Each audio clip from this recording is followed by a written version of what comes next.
Okay, we'll get started. I'm sure a few people will be coming in once we get going a little more. But anyway, welcome. And I'm Dr. Linda Ercoli, and I direct the UCLA Longevity Center. And I'm here with Olivia Ballesteros, who is a project coordinator for the Longevity Center. And today is our open house. And we're going to tell you a little bit about our center and some of our programs. So welcome. You'll be able to chat in questions through the Q&A, and also we'll stop at some point during the presentation and answer your questions, and we'll have a Q&A at the end as well. So who we are, the Longevity Center is a campus nonprofit, and we're located at the Semel Institute at UCLA. And we've been around for about 25 or more years. And we are devoted and dedicated to lifelong learning and wellness, particularly memory health in older adults. We also believe very much in empowering you to take hold of your health and take charge of your own health. And we do this through our lifelong educational programs. So our motto is actually living better, longer lives. So I'm going to talk to you a little bit today about some of the benefits of lifelong learning and some of our memory programs. And then I will turn this over to Olivia, who's going to tell you more specifically about our programs. So let's talk about aging, first of all. The entire world is aging. And according to the World Health Organization, people were living to about the age of 29 in 1840. They're, average.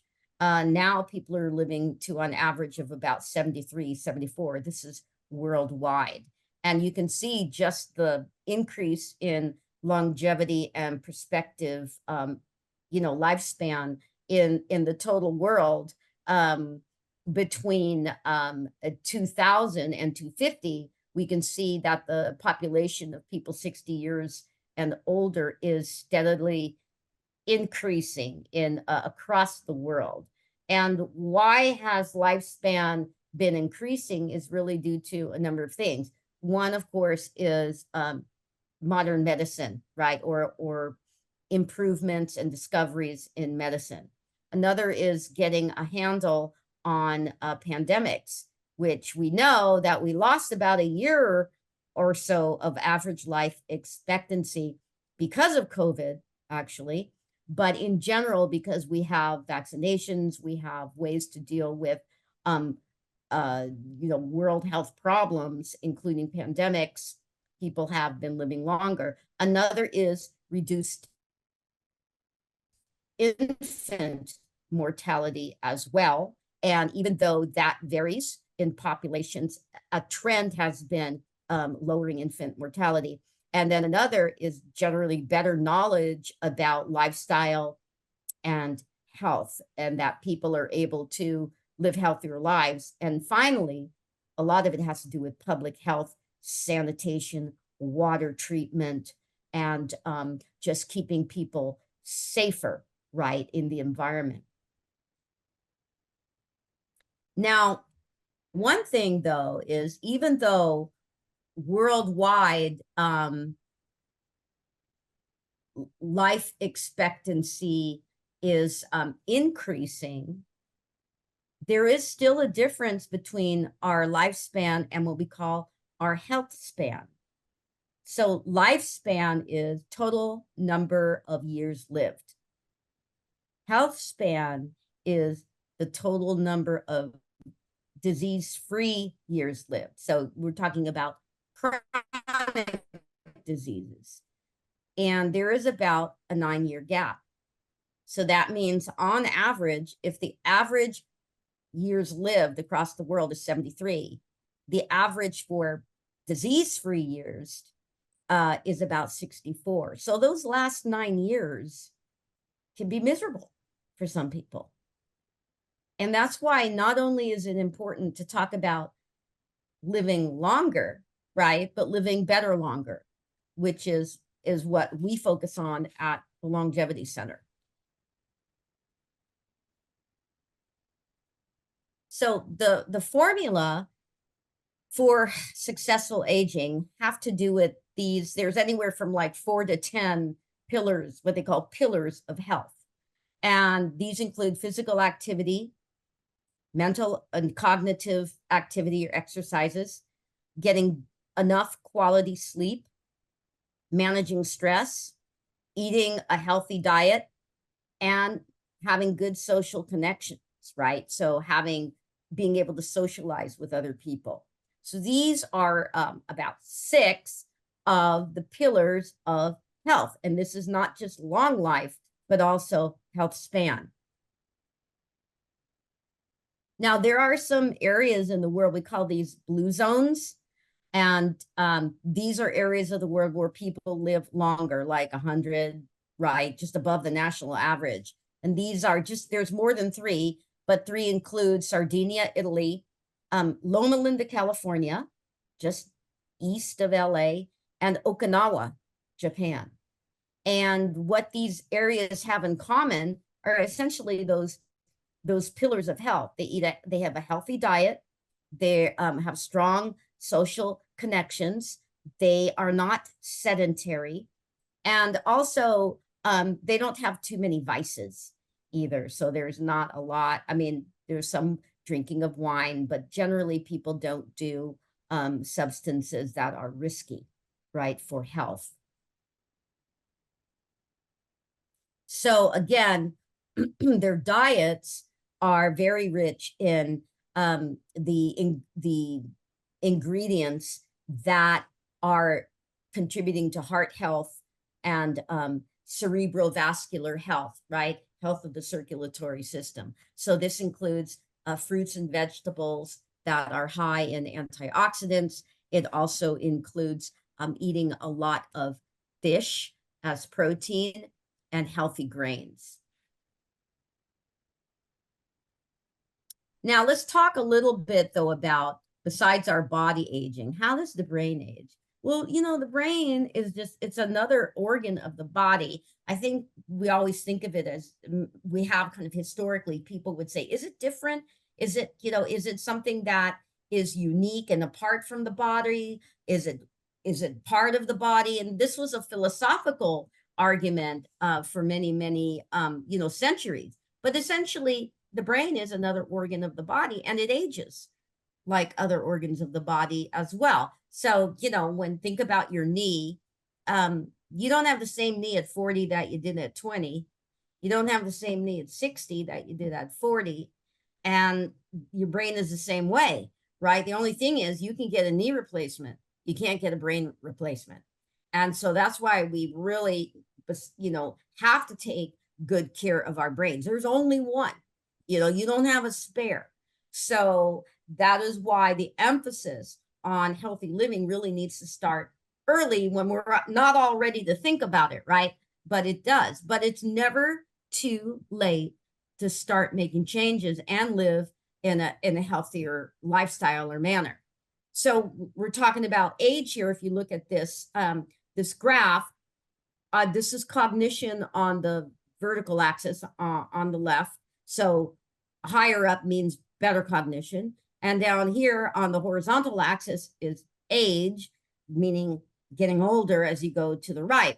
So you can see normal aging, people have not too many changes in their cognitive abilities until they're, let's say, in their 40s and 50s.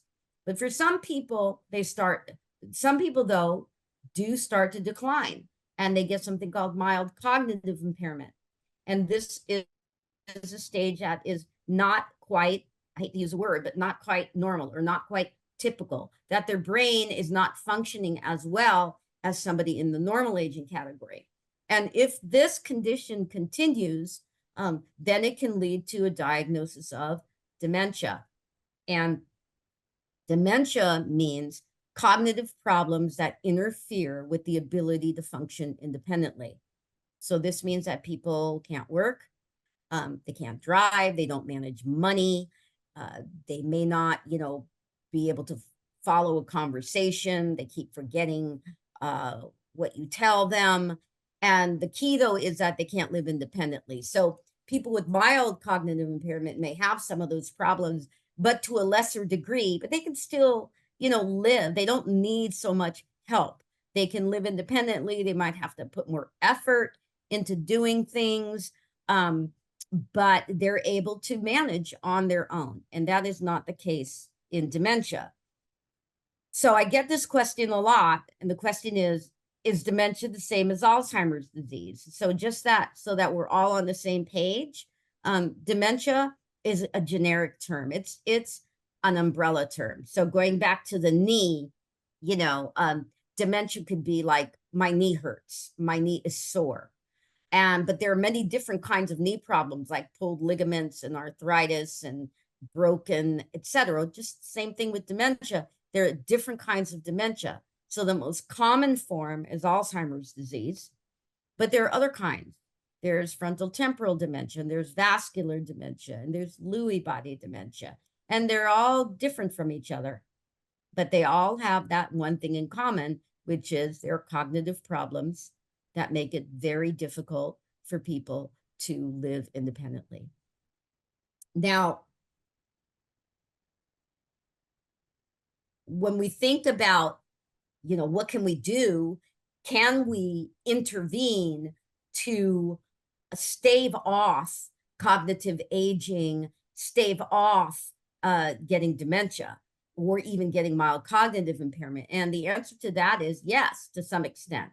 Okay. So the idea here is through a healthy lifestyle, you can minimize the risk of chronic diseases that can interfere with cognitive functioning and even result in dementia. So by, reducing your cholesterol, hypertension, controlling diabetes, those are diseases that can play into and contribute to dementia and mild cognitive impairment. So by leading a healthy lifestyle to minimize getting those conditions, or at least managing them more efficiently, because some people, it runs in the family. This is going to help push out in time whether somebody develops cognitive problems or not.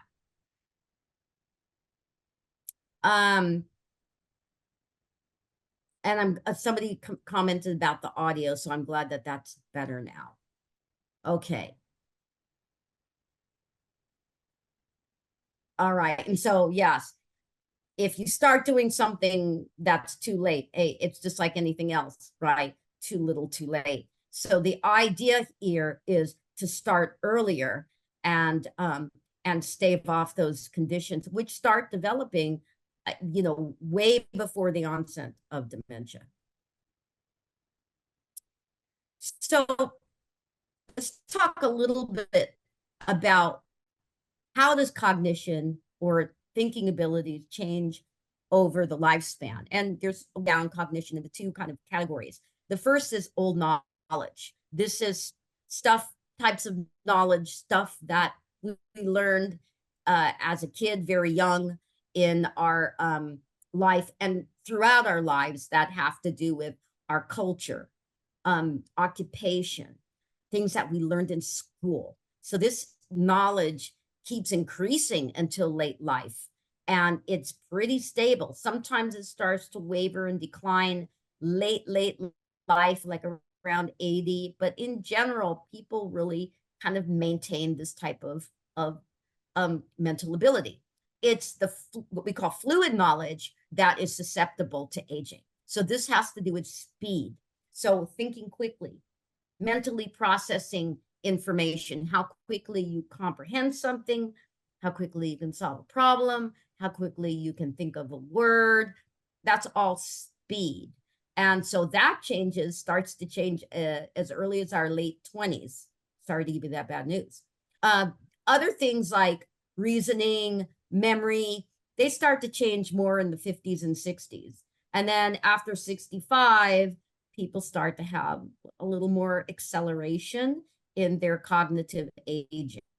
So these are the abilities that have to do with speed, learning something new, not something you learned, 50 years ago, but learning something new. These are what are susceptible to aging.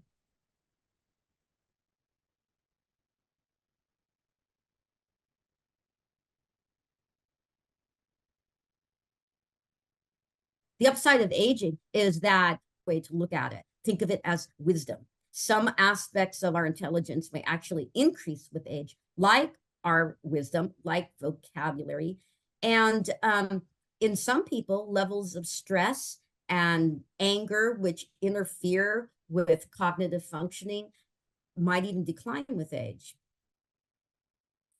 So let's talk a little bit then about what is good for the brain, what kinds of exercises are good. So definitely mental stimulation.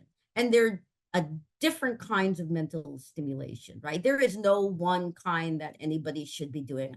Should I do Sudoku? Should I do crossword puzzles? The answer is no, there's no like recipe to it, except you should add some variety in your life. Also, add some socialization. That's part of mental stimulation. And do something new, learn new things.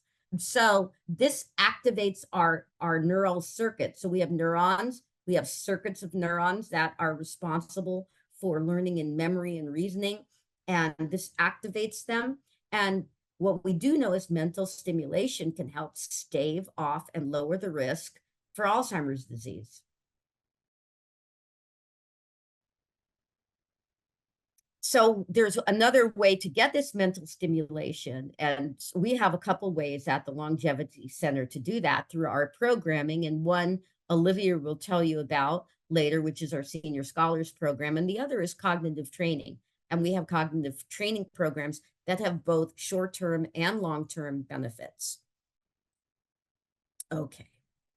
Now, here's an example, though, of what I mean by you don't have to do anything like really too specific, but just stay active. There was a study of over 3,600 people. This was in, I believe, England, and they compared readers to non-readers and readers of books compared to people who read newspapers and periodicals. Now, what they found in the study was that people who read books lived about 2 years longer than people who read periodicals and newspapers.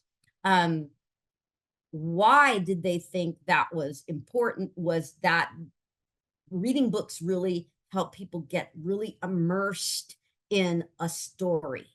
That was part of it. It helped them with reasoning and logic. They felt, this is what the authors thought, that in a way that maybe periodicals and short articles didn't do. There wasn't as much immersion and deep processing and deep learning in that as you have in, like, if you read a novel or a book. There is also just the general benefit of readers compared to non-readers as well. But they thought this was the most interesting finding. And even just reading 30 minutes a day had a significant survival advantage. We also know that if you take what we call memory training, where you learn techniques like visual association and imagery, that we see changes on brain scans that correlate with this training that people get.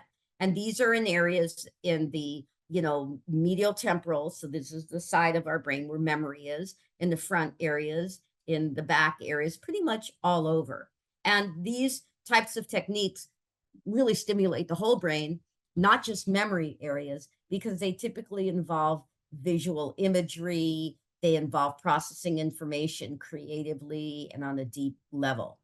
And we found that, some studies found, not me personally, but other studies found that there are even neurochemical changes in the brain that may signal possible protection of the brain associated, again, with some of these training techniques. One of them, they call it the Roman room method, which, by the way, is one that we teach at the center. So there you have it.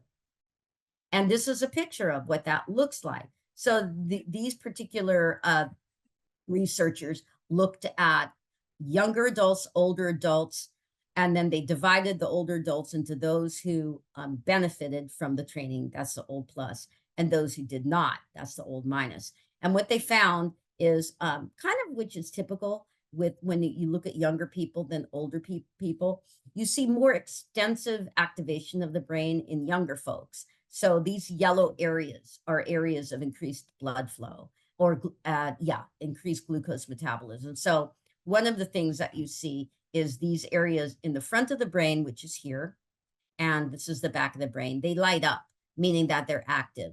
In the older adults who benefited, you see mostly these more rear areas lighting up, and rear and kind of top rear. And again, the people who didn't benefit actually didn't show that effect.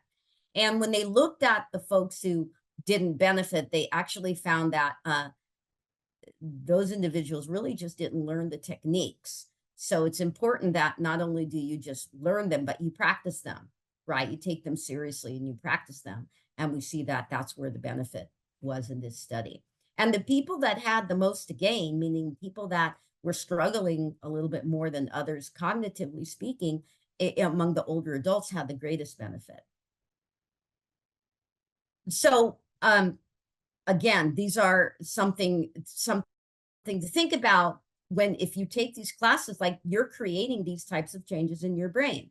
Here's another study that shows how mental efficiency changes. So this is a scan of an MRI, what we call a functional MRI, that has to do with brain oxygenizing and blood flow in the brain. And so we see that a brain is getting oxygenated a lot when somebody doesn't know a technique very well. So they're learning something. And so what we see here in this upper row is that the scan shows that the neural circuits have to work harder, right, to compensate. But then in the lower level, you don't see as much of the red area, meaning that the brain has become more efficient. It doesn't have to recruit all these extra areas now to learn something new. The brain can kind of relax. And we see that after 2 weeks of training, you see that minimal brain work overcomes memory challenges, right? So people get more efficient and their brains don't have to work as hard and recruit as many areas. So the goal of memory interventions that I just described is to really support independent living and improve quality of life, right? These help people really kind of like empower them to use their memory, not be afraid of their memory. Don't, roll up your memory driveway at 9 o'clock at night, but keep using your brain. And a lot of people get timid about it because they're afraid that they're going to have a word finding problem, or they're afraid that they're going to forget something and get embarrassed. And if you do that, what's going to happen is you get rusty, right? And then you become more avoidant, and then you're not really stimulating your brain as much. So the idea of these interventions are, again, to give you some techniques to help you compensate for these age-related changes and improve your quality of life. And these techniques generally make use of association and imagery. They help enhance your attention. We also teach you about practical aids, and other types of techniques that are helpful include speed training and reasoning training. Okay, so I'm going to turn this over now to Olivia, who's going to tell you about our programs. And Olivia, I will, if you want, I will control the slides for you. Just tell me when you want me to change them. Thank you. Okay. Hello, everybody. My name is Olivia. I'm the coordinator at the Longevity Center. And one of the programs in our main programs is, for the largest programs, our Senior Scholars Program. And just looking through the list of attendees, I can see we have a large amount of senior scholars on here. So hello to all of you. But this program consists of you being able to register and attend UCLA undergrad courses. So you would register through the Longevity Center. You can register online, or you can give us a call. We can help facilitate that for you. And You are able to attend the courses online or on campus with UCLA professors. And this would not include, you would not be responsible for test or you wouldn't be able to attend the labs. So you won't be responsible for test or homework. So you would go into the lectures and learn about the subject that you like. What we do is, once we receive your application, we do reach out to the professors for their approval. And this is for every single quarter, so we have to always reach out. Something might change.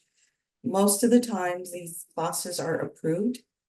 Sometimes they are not for various reasons, mainly having to do with the classroom size. And of course, the UCLA students preference over classrooms, so the professor will tell us at that time. Then we do help to get you into a class that we know is taking senior scholars, or we can just reach out to another professor for a class that you might like. We are currently enrolling for the fall quarter.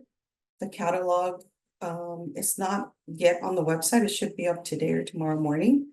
But we just opened that registration yesterday, so that is there. We do have some applications that came through already. If you know the class that you would like to take, you can go ahead and sign up.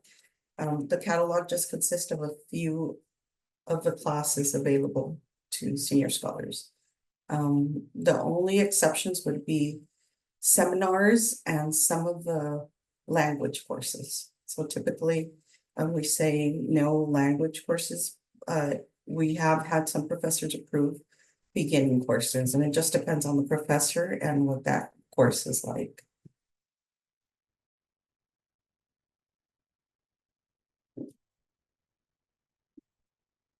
So another one of our programs is our memory training classes.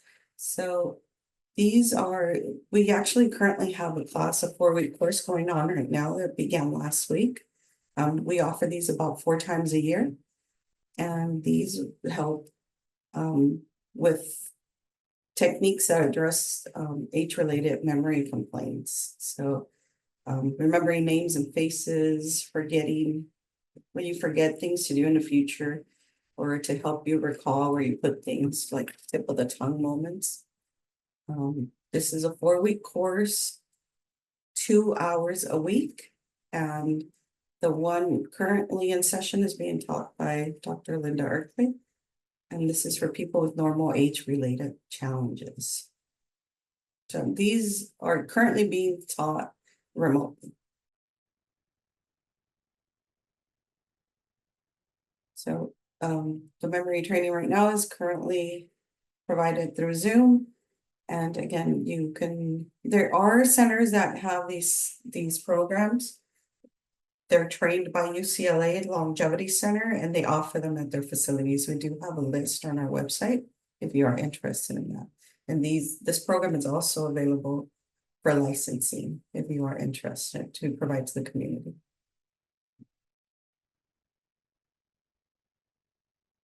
And then we have Brain Boot Camp. So Brain Boot Camp is another course. Brain Boot Camp consists of 2 3-hour courses. And we do have, I believe, 4 on the schedule through from now until the end of the year. We have at least 1 a month, ending in November. You can go ahead and sign up, I believe, for the one coming up in September now. No, in August. So we have one coming up August 20th. So this is recommended for this will teach you strategies. So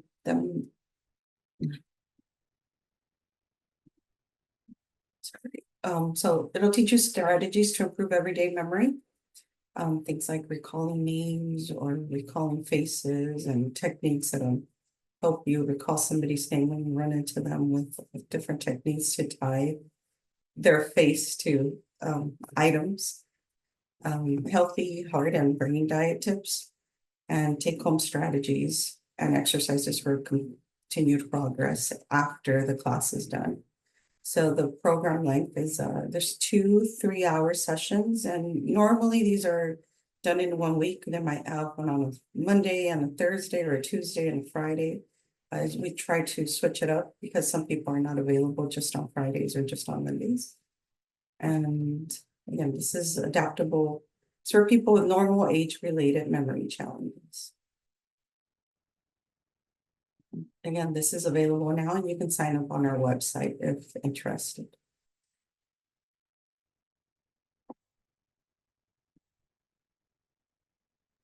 Yeah, just to add that these are our brain boot camps that are coming up. So we are having our first one in late August, another one in early September, another one in October, and one more in November. So that will be it for the year. And these are going to be taught by PhD students. And so if you're interested, the signups are already open for the August 2 classes.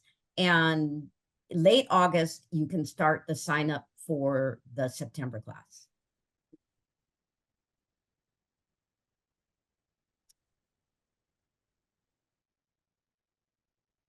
Okay. We have webinars too, and I don't know if how many of you may have seen our webinars, but we try to have at least 4 a year.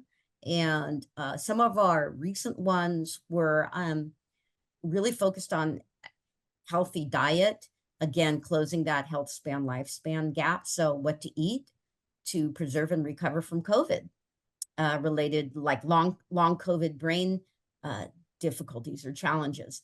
The another one was just how to eat just to have a better brain. And these are available on demand on the website. You can get the link to them, but they're on YouTube. We had one on ethical wills last year, which was about how to leave a legacy of your values to your family, not just money. And we have an important series of webinars coming up in October and November.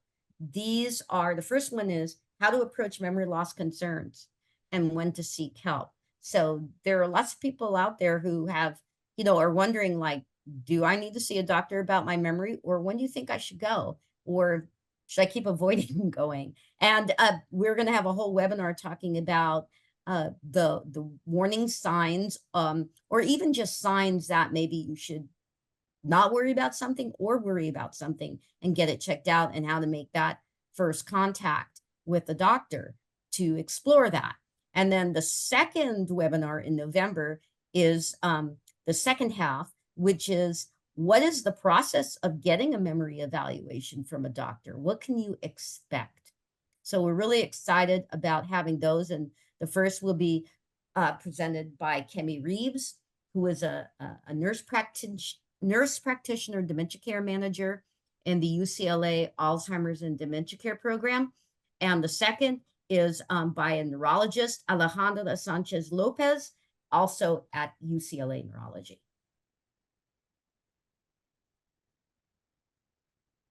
So, Olivia, do you want to share some information about our senior resource directory? So if you go to our website, we have a senior resource directory that was added about 2 years ago. This is a little newer to the Longevity Center. So there's a list of museums, sports venues, and different activities that somebody can go to for activities and different community events and information. So I would, it's on our website, and that's been added. If anybody has anything that they think would be of value to add, you can go ahead and reach out to us and we can look into adding that as well. We really want this to be a place where people can come and look for all sorts of things that to help the community, the senior community. Right. The UCLA is really a center for so many people.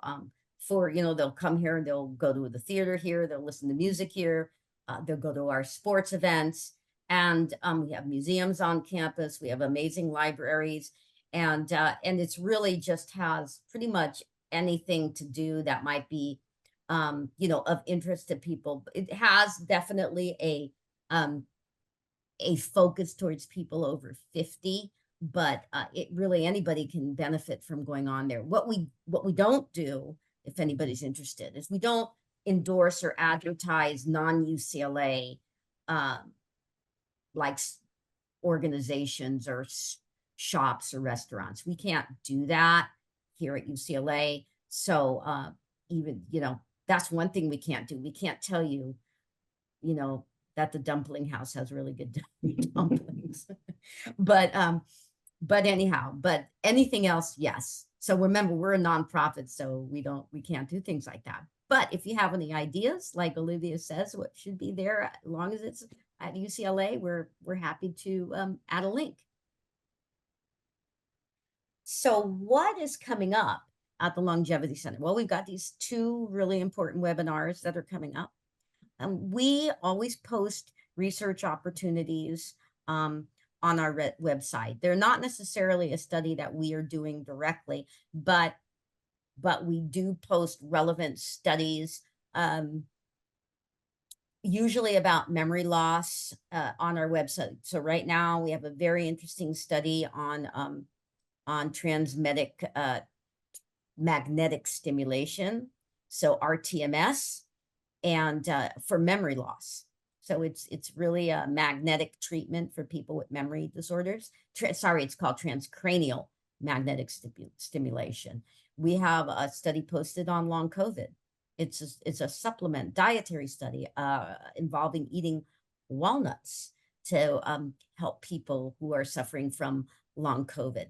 And so take a look at what we have there. We also have links out to the Mary S. Easton Center, which is the center on campus that has a lot of clinical trials for people who might have mild cognitive impairment or dementia. We are, keep your eyes open because we have a food preference survey coming soon. We're going to be starting a new project that has to do with dietary changes in lifestyle. So we're going to be sending out a food preference survey in a little while. And we're going to send that out through our email link. And we're going to see if we can also have a link on our website. But that's something that's coming up because we are designing a new project and we want to use that survey to help us design the project. We are recruiting people to be on our advisory board. This is a way that you can have more to do with the center and also get involved on the project. And if you like to see a new project, that might be a really good way to help make that happen. You can fund a project or a program, and typically being on the advisory board also will be used to help fund our center. Share your ideas. We're open to people emailing us if they have an idea. So just want to put that out there. And then you can join our email list, and we send a blast out again when something new comes up, like we'll advertise our webinars coming up.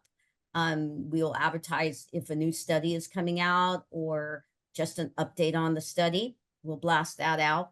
And we're also on social media. So you can find us on Facebook and X and Instagram. So that's how we advertise. And we pretty much everything that we do is through social media and word of mouth. And this is our website. And if you can't take this down, then just plug in UCLA Longevity Center in Google and you'll find us there. And you can take a tour. So we have some time left that we can address questions. So we have a lot of questions. I think, Olivia, you'd be better off to answering this than me. We had a lot of questions come up about, can people take language classes through Senior Scholars? And if not, why? I answered one of those while you were talking, but Okay. that's a big interest. So the language courses, I do see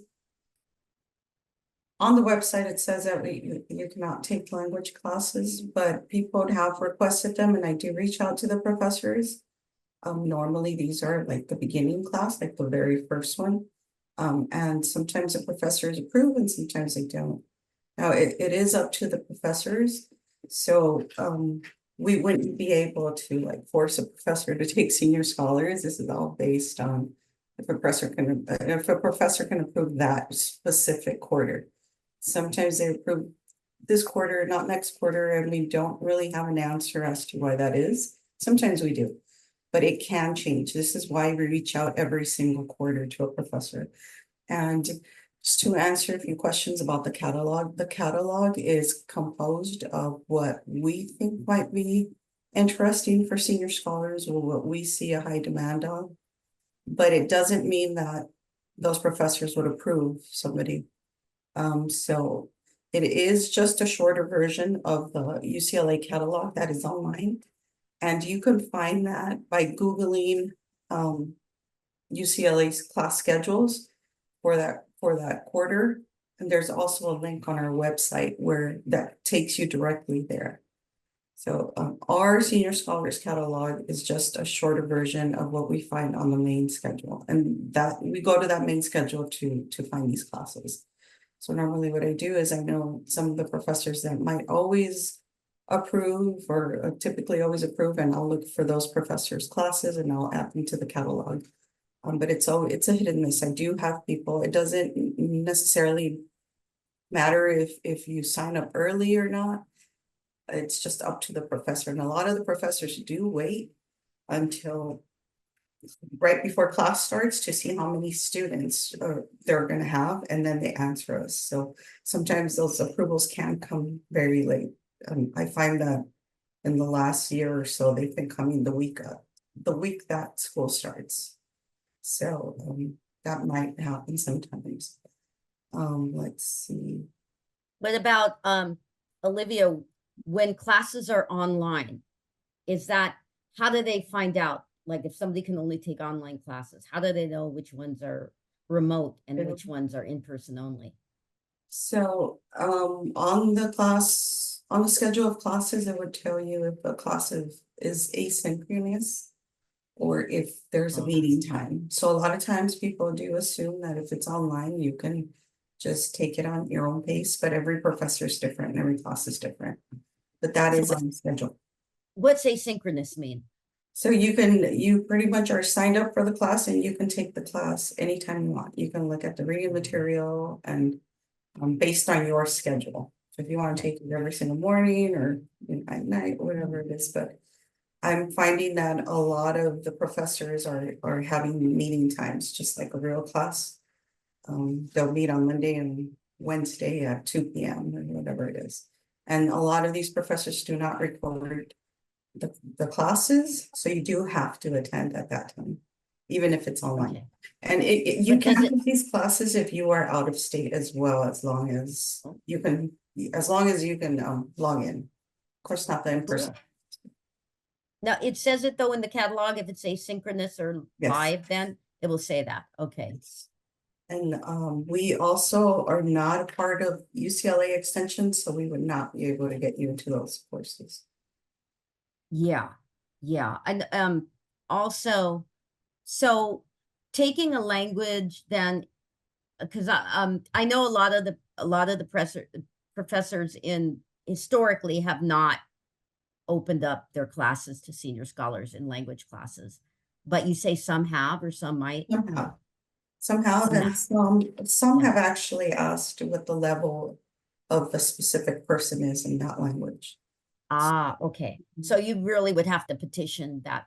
Yes. That professor. Yeah, I just want to kind of emphasize that the professors that, our ability to do this is actually really unique. It's a privilege. Nobody else gets to do this. No other nonprofit, nobody, but the professors are donating, their classroom space to the senior scholars. They don't get paid for any of this. So that's why I think they have to be careful, about the burden that they have in how many people are in their classes. So that's why, unfortunately, somebody said I was turned away from a music class with 200 people. And that's probably, how that can happen. If they're just have too much or too big, they probably will not be able to take a person at least that time. But there may be another time when they would. So, Also, I think I saw a question about joining discussions in class. We do ask for senior scholars to introduce themselves once they've been approved and they go to the first day of class. After class, we ask them to introduce themselves to the professor. And the professors sometimes do call the senior scholars for their opinions. Professors have let us know that they like to have senior scholars in the classes sometimes to offer different opinion and views to their class. So sometimes they do ask for senior scholars to share. But we do ask that you check with the professor first because the students do have priority.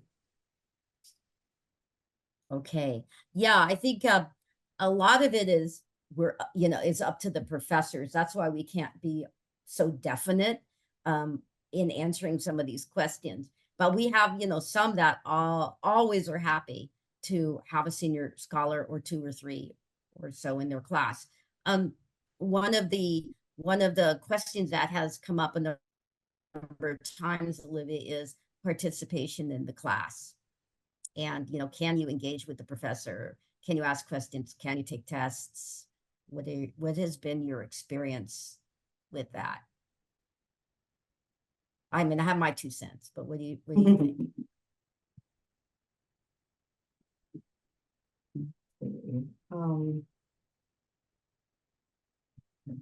Yeah, no, I agree. Yeah. It just, again, it depends. I think what we're looking at here is you can always ask the professor when you get there if you would be able to do that. What we have heard complaints about, and I can tell you that we have had some complaints, is either arguing with the professor, like, don't do that. Another one is having your cell phones on in class and taking calls. Don't do that, please.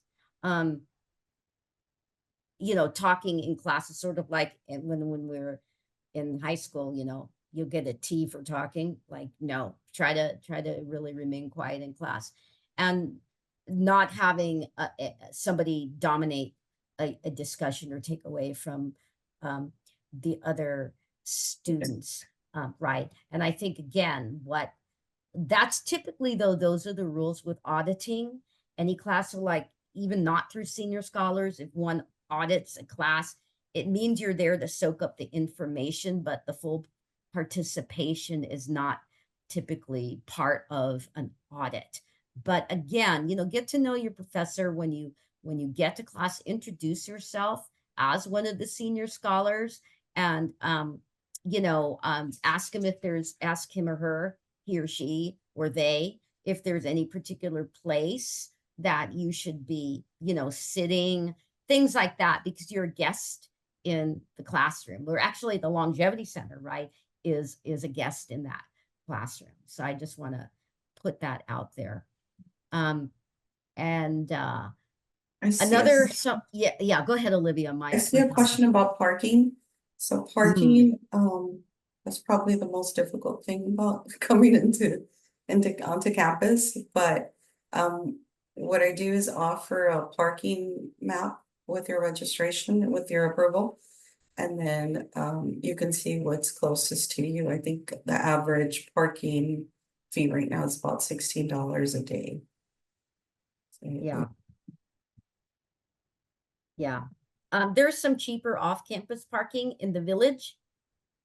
So if anybody's interested, there are some lots that are cheaper up there on LeConte, and down by Whole Foods. There's, I think, a lot that are less than what it costs to park on campus.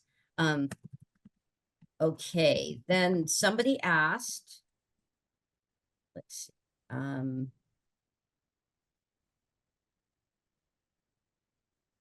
Somebody asked, actually, somebody asked about dementia being hereditary, but let's see, I'll answer that one at the end, but let's see if there's any more logistical questions.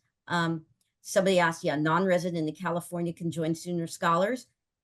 Yeah, Yes, Olivia just said, yep. And you can tune into our webinars too, right? yes. So Zoom knows no bounds. Yes. Um, we're going to make the recording hopefully available. We are recording this, so we just have to edit it, and we can put a link to this on our website, but it might be a week or two before it's available. Thank you, Ernie Vasquez, for answering that. Our tireless IT person. Let's see, what else do we have on here? Somebody asked, okay, in a writing class, may a senior scholar submit an assignment for feedback, not a grade? Again, check with your professor and just ask them that question. Okay, sorry, I can't answer it for that professor.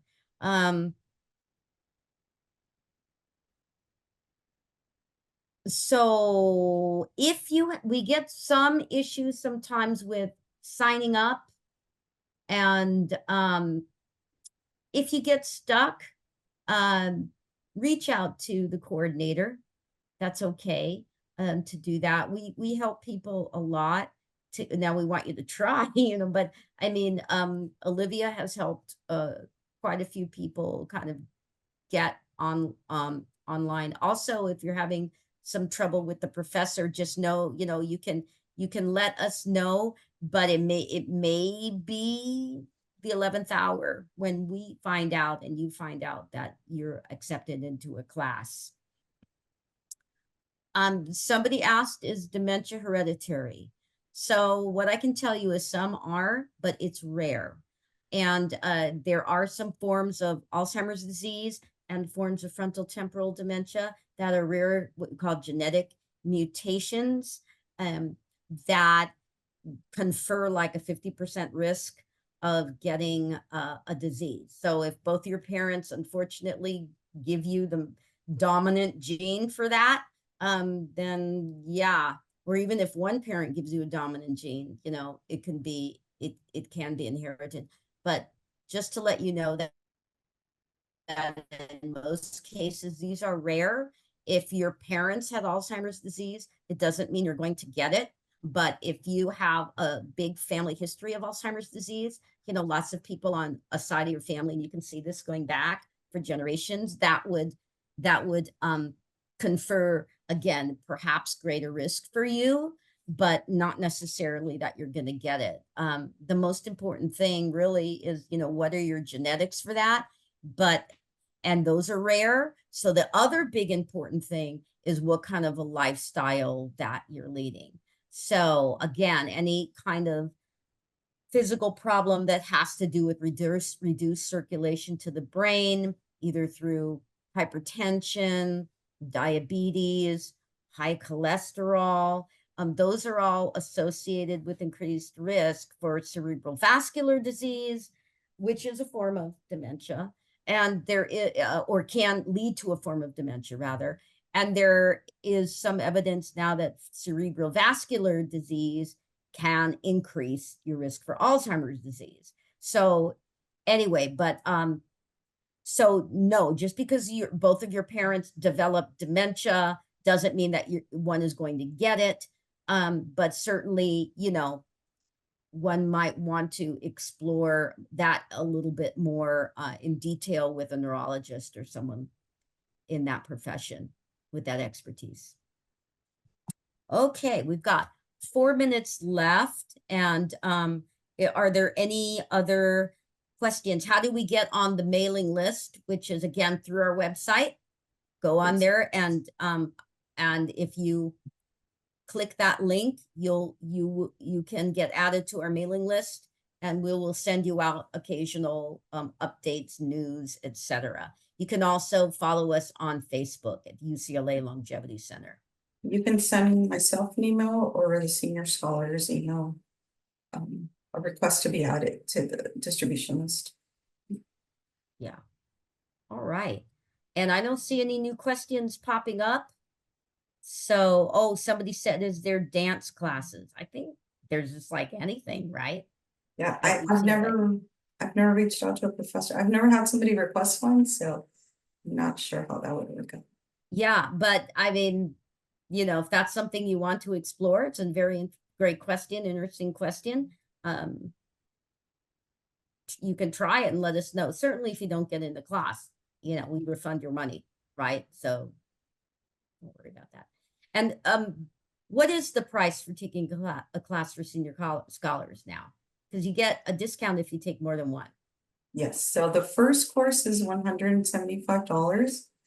And the second course after that would be $150 each. So 2 courses for $325. And we were advised that the university would be raising the prices sometime at the end of the year beginning.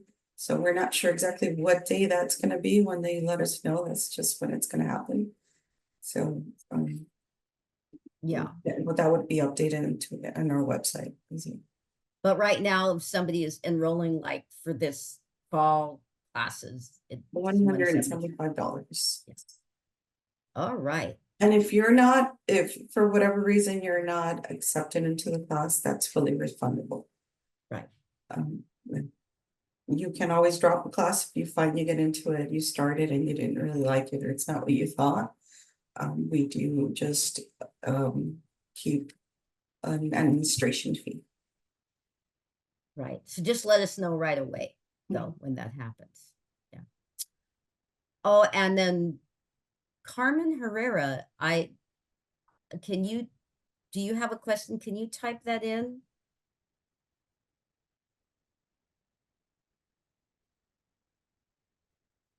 Unless we answered your question, I don't see it. Okay. Well, I think in the interest of time, I just want to thank everybody for attending. We're really thrilled that you signed on today. And we hope to see you on our mailing list or in one of our classes. But thank you so much for being here today. And be well, everybody. Take care. Bye-bye. Bye-bye. Thank you, Olivia, and thank you, Ernie. Bye. Bye-bye.